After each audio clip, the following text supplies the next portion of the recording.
আমাদের এই 2026 সালে ডিসেম্বর মাসের মধ্যে বাংলাদেশের 5000 যে ইউনিয়ন রয়েছে 5000 ইউনিয়নে এনসিপির আহ্বায়ক কমিটি গঠন করার লক্ষ্যে আমরা কাজ করে যাচ্ছি এবং 2027 সালের জুন মাসের মধ্যে বাংলাদেশের প্রত্যেকটি ওয়ার্ডে এনসিপির আহ্বায়ক কমিটি থাকতে হবে এবং এনসিপির অঙ্গ সহযোগী সংগঠনগুলোর আহ্বায়ক কমিটি থাকতে হবে।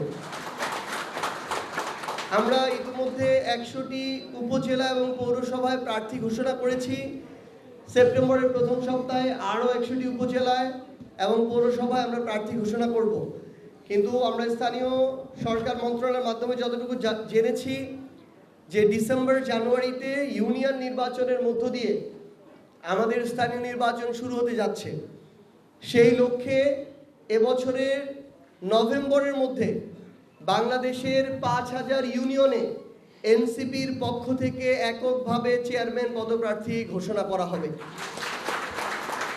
আমরা এককভাবে নির্বাচনের প্রস্তুতি নিয়ে এগিয়ে যাচ্ছি এবং আমরা এটুকু বলতে চাই যে সারা বাংলাদেশের প্রত্যেকটা ইউনিয়নে ওয়ার্ডে এনসিপি তার অঙ্গ সংগঠন কিংবা এনসিপিতে আসতে চান এমন যারাই এনসিপির হয়ে আগামী নির্বাচনে লড়াই করতে চান আপনারা এনসিপির সাথে সংগঠিত হন, কমিটিতে আসুন এবং আমাদেরকে জানান।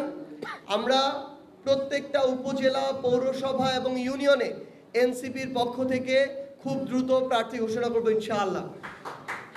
যেভাবে মানুষের দ্রব্যমূল্যের ঊর্ধ্বগতি এবং জীবনযাত্রা ব্যাহত হচ্ছে এটা থেকে মানুষকে আপনারা মুক্তি দেন।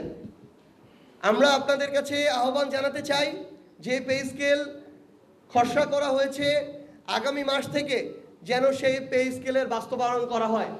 অন্যথায় যে মানুষটা 10,000 15,000 টাকার চাকুরি করে ওই মানুষটা যদি পরবর্তীতে দুর্নীতিতে সম্পৃক্ত হয়ে যায়, বিভিন্ন জায়গায় হাত পাততে হয়, ওইখানে যদি অব্যবস্থাপনা তৈরি হয় তখন আমার এই রাষ্ট্র কাঠামো, এই সরকার, এই ক্ষমতাসীন দল এই দায় কখনো এড়াইতে পারে না।